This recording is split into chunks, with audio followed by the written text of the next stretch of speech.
Hello besties, welcome back again to my channel, and my name is Marvel, and on today's episode we'll be learning this beautiful two-piece dress. Okay, I'll also be showing you how you can get a perfect crotch measurement and how you can get a neat band, how you can insert a band neatly, and also how you can close up rough edges, especially if you don't have a whipping machine. Okay, if this is what you'd like to learn, kindly stick with me to the end. Okay, let's get right into it. So first of all, we're going to be drafting the back, all right, of our cowl neck top. Okay, we're just going to be inputting all our measurements. Okay, so I'm going to be marking my chest line just like you see me do. Okay, it's just basically what we do on our basic bodies. Okay, so I'm going to go ahead and mark my chest line. Then I'm going to be marking my my bust points as well. I'm going to be marking my bust points just as seen. Okay, go ahead and also insert yours. Then I'll also be marking my waist point, my waistline. Okay, and I'm also going to be marking my shirt length. Okay, where I want my top to stop. Okay, I'm going to be marking all of this, and I'm going to be ruling a straight line across. Okay, please pardon my choking. Okay, I tried so hard for you to see what I was choking. Okay, because I didn't want to use a pattern paper for this tutorial.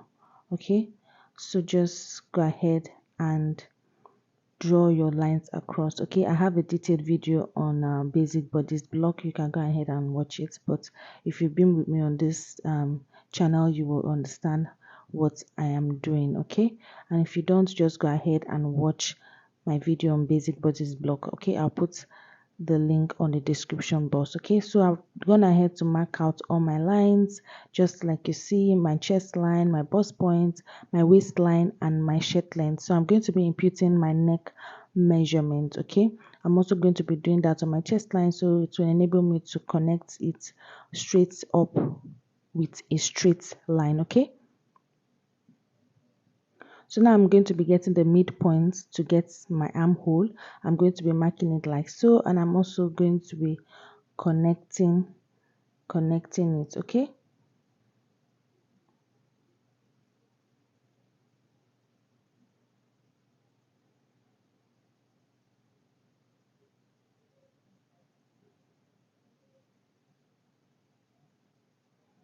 so now I'm going to be imputing my measurements. Okay, I'm going to be imputing my round bust measurement.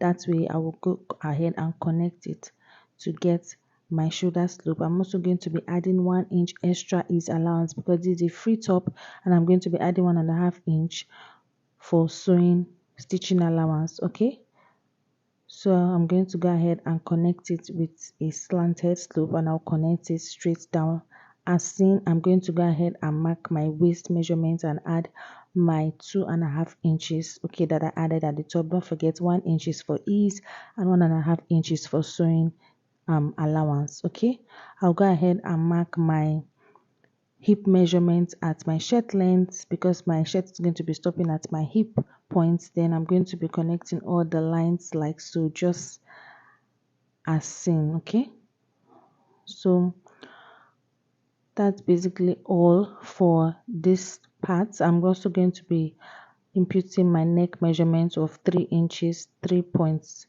I'll go down by 1 inches. Okay, because at the back is the neck is going to be not so low. Okay, so I go ahead and cut out just as seen. I also went ahead to impute my shoulder slope. Okay, so for our back for the front cowl neck, ensure that what you measure is like 15 inches longer than your normal top. So you are going to place the back pattern, the back top to it just as you see me do in a slanted form. Ensure that from your neckline to this ending point is about 10 to 11 inches. Okay, it depends on how deep you want the cowl neck to come out, how visible you want it.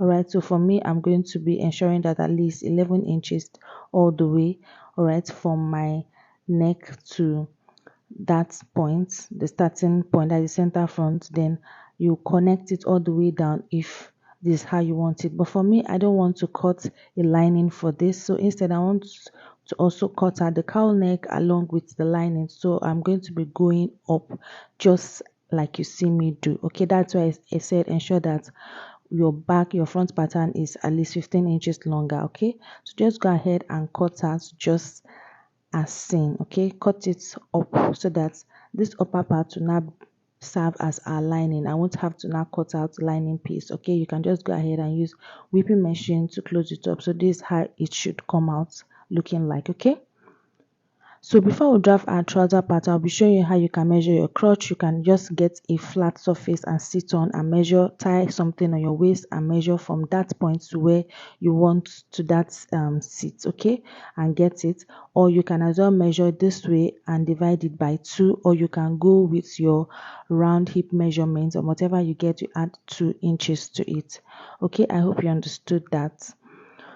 So now for our trouser, I've gone ahead to spread what I have. My crotch measurement is 13, so I've gone ahead to ensure that on fold this is going to give me 13 inches. So I'll go ahead and measure my waist. This is the palazzo pants trouser. Okay, we won't be needing so much technique. Okay, I'll be adding a 2 inches band. So from that 2 inches, I'll take out 2 inches and impute my hip measurement, my crotch measurement, my knee measurement, and my trouser length measurement. Okay, so by the time I now add the 2 inches allowance, the 2 inches waistband, sorry, everything will now align. Okay, so I'm going to go ahead and mark out all my lines. Okay, that's my hip line, okay, my crotch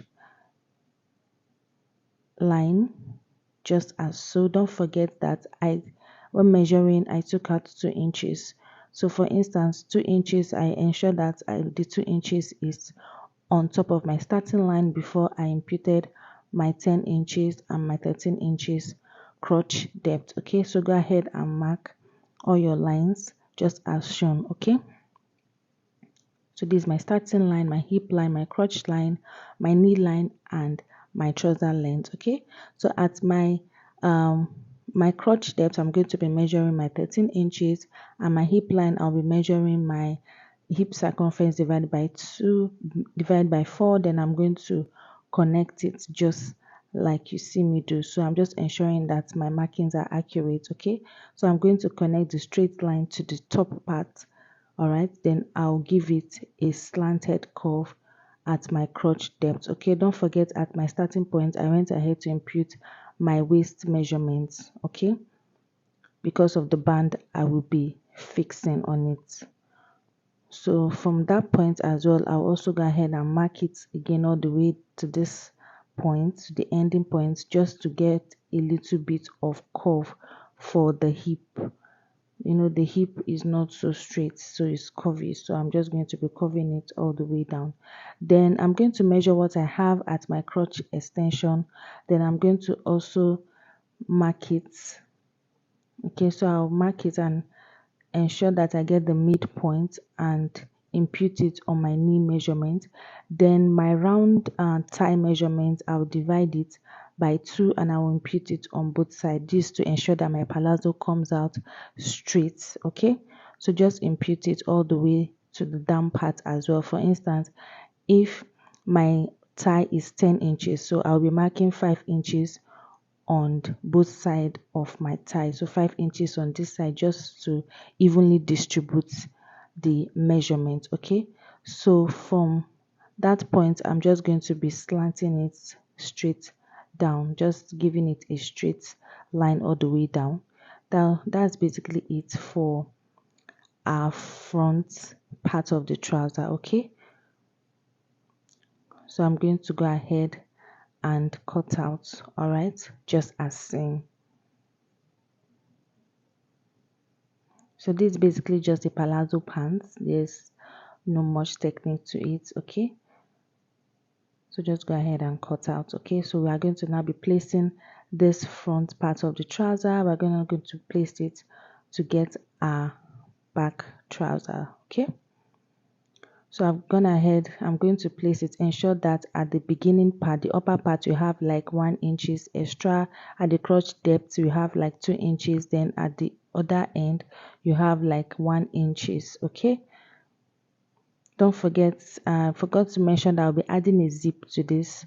So that's the excess of the 1 inches that I'm leaving at the hip side. Okay. So at this point, I'm not going to be marking at the top parts. I'm just going to align it. Then I'm going to come up by 1 inches because of our bum to give our bum that free space to move. Then I'm going to slant it to this down part. Now I'm going to mark 1 inches. Okay, well, I'm going to approximately mark 1 inches and I'm going to slant it to that point. Then as my crotch extension, I'm going to be marking 2 inches. Okay, it depends on the person wearing it. Okay, you can go 2.5 inches to give that crotch shape, but I usually use 2 inches because it works perfectly for me. Okay, so I'm just going to just trace out and cut out just as seen. Okay, so I'm just going to be cutting the hip side. I'm just going to be going in a slanted form and align it until I get to the down parts. Then I'm going to cut it to my crochet section and I'm going to curve it just basically just like you see me do. Okay, so that's all for the trouser part.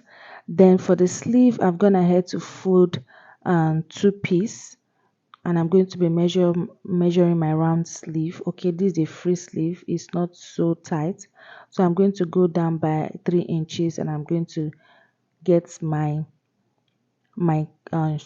curve. Okay, sleeve curve. Okay, I'm going to ensure I'll also check that what I have is in line with my sleeve. If it is not, I'm going to curve it again to get the exact measurement for my normal sleeve. Okay, so that's basically it. I'm just going to like cut out. So ensure that your round sleeve, for instance, if your round sleeve is 14, ensure that you are folding at least 7 to 8 inches. Okay, or even more. It depends on how exaggerated you want your sleeve to be.